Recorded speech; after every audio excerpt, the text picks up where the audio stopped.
Hello and welcome to this session where we're going to be looking at the hand controls and the foot controls of a vehicle. So the first thing we're going to do is look at the foot controls. So we have 3 pedals on a manual car and 2 pedals on an automatic car.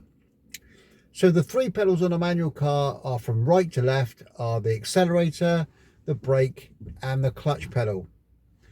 So the accelerator, first of all, when you learn to drive, you'll probably find that your driving instructor will call it the gas pedal because it's a bit easier to say than accelerator. So when you're putting your foot on the gas pedal, it's the far right pedal, as I just said, and you're only putting a little bit of pressure on the pedal to make it to work. Okay. So as you put your foot down on the pedal, you'll find that the engine rev counter will go up to about number 2 or 1.5. Probably 1.5 is better. So that provides power to the engine, which makes the vehicle go.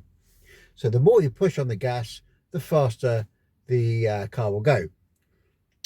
At a certain point, you will have to change gear, but we'll come on to that in a minute.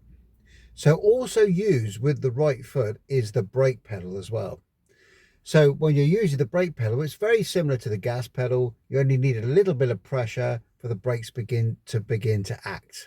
Okay, so normally we brake gently and progressively, I should say. So as you're braking, you'll feel the brake pedal begin to get harder and you press down a little bit more and a little bit more as the car comes to a stop. As you stop, we do what we call feather the brakes. So feather the brakes means that you just keep your foot steady on the brake and not necessarily push down any harder, and the car will come to a stop. If you stab down on the brake as you're going to stop, the car will jolt forward. So as the brakes begin to act, then you pretty much need to just keep your foot steadily on the brake without pressing any firmer. Okay, so that's used with your right foot as well. So a good bit of advice for you, if I put my hand up in front of you, imagine that my foot is my hand and I'm putting my foot on the brake pedal. When you actually drive, you can put your foot from the brake to the gas pedal at an angle. So you pivot your foot. So the heel of your foot is always stationary and you put your foot onto the gas and onto the brake. The reason for this, then your foot is always ready to brake and you're not moving your foot around like this, which might make you lose the pedals or might make the drive feel a little bit unsteady. So pivoting your foot is quite a good idea. So when your instructor gives the instruction on the gas pedal, go back to the gas, they'll say more gas, less gas, or cover the gas. So cover the gas just means get ready to use it, but don't necessarily press it. So you're just getting ready to use it. Brake's the same, so gently brake, firmly brake, or cover the brake would be some of the commands that your instructor may well use. And of course, the third pedal is the one on the left hand side, which is your clutch. So the clutch pedal is a pedal you can push all the way to the floor. So you push it to the floor and that allows you to change gear. Now, when you're using your clutch, there's a certain way you want to be using it when you're pulling away.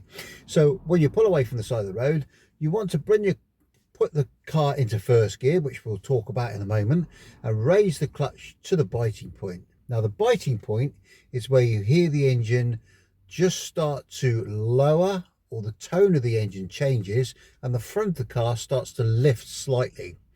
Now, if the front of the car lifts too much, you'll feel the car start to shudder, and then your clutch is slightly too high. Okay, so if that happens, then you need to push your clutch down the width of a pound coin so that you're at the biting point. Okay, so when you're at the biting point, you'll find the car will stay completely still, and if you're above the biting point, the car will start to go forward, and you only have to raise the clutch about this much to make the car go forward and lower it this much to keep it dead still on an uphill gradient. If you pushed your clutch to the floor, the car would start to move or roll backwards if you weren't braking. So in fact, the clutch becomes like a kind of a brake. So I'll go through that again. When you raise the clutch to the biting point, the car will stay completely still, and that's when you feel the front of the car start to lift slightly and the engine note changes. If you bring your clutch up a bit further, then the car will start to go forward if you've taken your parking brake off. If you push your clutch too low, the car will start to roll backwards if you're on an uphill gradient. So the sort of instructions you'll be given by your driving instructor is raise the clutch to the bite and freeze it, then release the handbrake. And if you're on a hill and you've got it right, then the car will stay completely still. Okay, so that's the sort of commands you might get. So let's just go through that again. So the right foot is for the brake and the accelerator or the gas pedal, and the left foot is for the clutch. Don't forget you have to be quite careful with the accelerator and the brake because they are quite sensitive, and really you only want to be using the tips of your foot to actually use that. And try wearing thin soled shoes. That does make a difference so you can feel the pedals. When you're going through the gears and you're driving, so the car's actually moving, you don't have to be quite so cautious with the clutch when bringing it up. So if you're moving and you're going into second gear, if I can show you with my hands, you'd come, this is your gas pedal and this is your clutch. So you're driving along and you're pressing on the gas pedal, okay? Then you take your foot off the gas, clutch to the floor, choose second gear, which we'll talk about in a moment, raise the clutch all the way up and a little bit more gas. So once the car is moving and you've got momentum, then you won't have to be quite so cautious bringing your clutch through the biting point. So the higher the speed, the higher the gear, and we'll come on to that in a moment as well. So that is your foot controls. Okay, when you're using the parking brake, what we need to do is to make sure we secure the car first with the foot brake, especially when we're stationary, and press on the brake so we know that we're not going to go anywhere when you actually take off, or the parking brake off I should say. So you've now got your foot on the foot brake, and then you're releasing the handbrake by lifting slightly. It's quite a lot of pressure there, pushing the button in with your thumb and releasing all the way down, and then releasing the button. Okay, so now the handbrake's off. We're not moving anywhere because I've got my foot on the foot brake securing the car. To put the handbrake or the parking brake back on, I need to put my hand on the parking brake, push the button in, draw it upwards, and then let go of the button. And then again, the car is now secure, so I can take my foot off the brake. Okay, so when we're using the gear lever, we've got 5 or 6 gears depending on the type of gear stick you've got. In my car, I have 6 gears, and my reverse gear is over as far to the left as possible. We'll come on to that in a moment. First of all, let's go through the gears and how to change them. So normally we do what we call palming the gears. So palming the gears means that you're going to put your hand on the side of the gear stick, and before you actually put it into gear, you need to put your clutch down and then choose first by pushing pressure with the hand on the side, so not on the top, on the side, push towards the left and then upwards, and that's first gear. Okay, to take it out of first gear, you need to push the stick into the middle, and then neutral is in the middle. You go one to the left and then one to the right, and you can feel there's quite a lot of play in that neutral position. When you put it into first gear, there's less play. You can feel it's a lot tighter. So now I'm in neutral. The next gear lever I want, the next gear selection I want to take is going to be second gear. So again, I'm going to put it back into first of all by palming the gears, so pressure to the left, then upwards.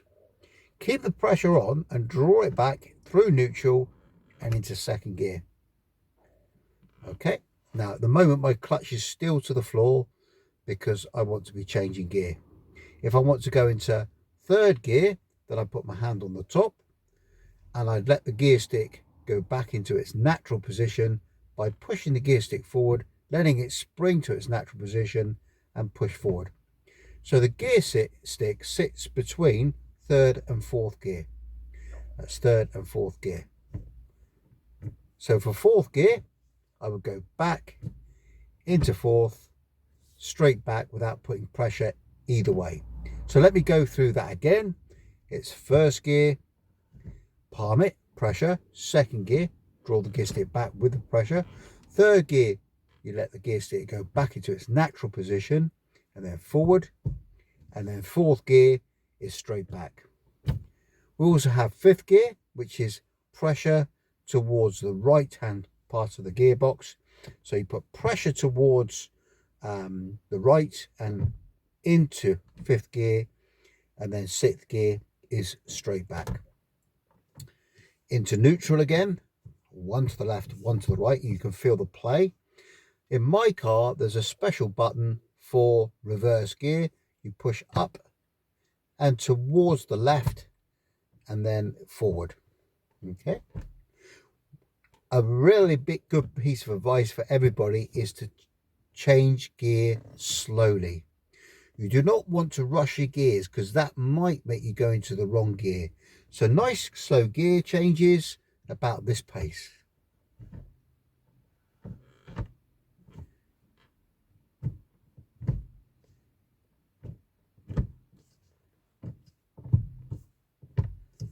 Okay, so I've just brought us out on the road now because we're going to be practicing how to steer the vehicle. Now, the reason why I brought us out on the road is because we mustn't dry steer. Now, dry steering is when we're moving the steering wheel and but we're not moving the car, and that wears the wheels out, wears the steering mechanism out, and just isn't very good for the car. So what I've done is I've brought us on road so that you can have a look at how I steer and what the best method of steering is. If you're struggling to push pull steer and you have to cross your arms over, as long as you're controlling the vehicle, that is acceptable. And I'm not talking about a driving test, I'm talking about driving methods in normal life. Although on a driving test that would also be acceptable as long as you're controlling the vehicle correctly. But let's have a look at push pull steering, shall we? Because it is a great method. So here we go. Right, so we're going to go up to the end of the road. So I'm just going to show you to make sure it's safe. And you'll see that my hands, if you watch my hands here, they're going to mirror each other. So when I go past this vehicle, rather than my hands going like this, have a quick look, and all of a sudden I can't steer any further, which is a bit awkward, if you can imagine. Rather than doing that, my hands mirror each other. So let me explain what I mean by my hands mirroring each other. So if I'm going to turn to the right, I'll put my right hand slightly higher, and my left hand this one here will slide down the wheel a bit like that, rather than going like that. Let me just show you that again. So I'm gripped on this hand and I'm going to pull the wheel down with this one.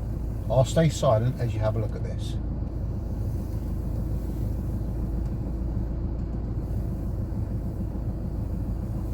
Okay, so you can see my hands are mirroring each other on either side. Can you see that? When I'm driving normally, my hands will be at 2:45 or 1:50, depending on how comfortable it is for you. Right, so let's have a look at this push pull steering again. I want to steer now to the left, so my left hand goes up to the top and the other hand meets at 6 o'clock at the bottom, grips at the bottom here and pushes all the way up to the top to 12 o'clock. Okay, so down to the bottom and I'm up to the top, and that's what we call full lock. Full lock meaning the wheel won't go any further. Okay, so I'm just checking around to make sure it's safe. So let me stay silent again for you while you look at my hands as I steer back the other way.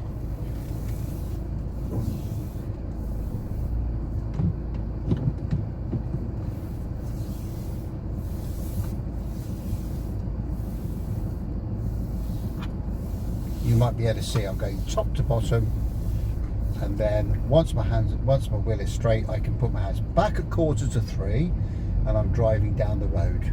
Okay, all right, so that's the first part. So just the amount of steering that you might need to do when you're driving. So I'm going to turn, let's say, to the right. So you can imagine an hour's worth of steering if you treated it like a clock face, yeah, would be a full revolution. So when you watch my steering, look at how I steer. So as I'm actually going to the right, I'm going to put my right hand to the top,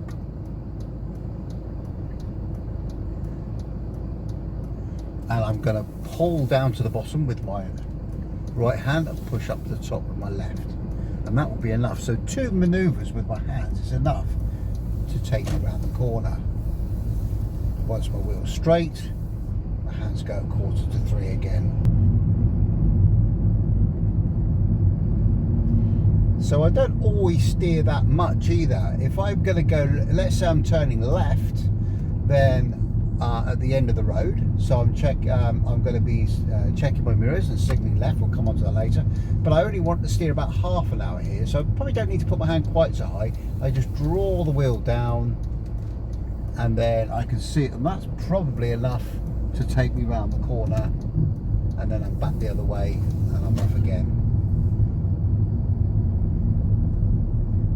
And I'm going to go back onto my driveway, and again it's turning left, so I put my left hand to the top, that's it, and I draw the wheel down and push it up to the top, and draw the wheel down.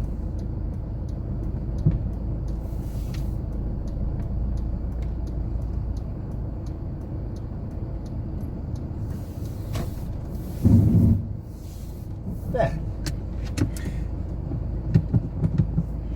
And now I'm stationary. I'm going to turn the engine off, and I won't be steering the wheel anymore. Not when I'm stationary, because that will wear the steering mechanism out. You don't want to be doing that.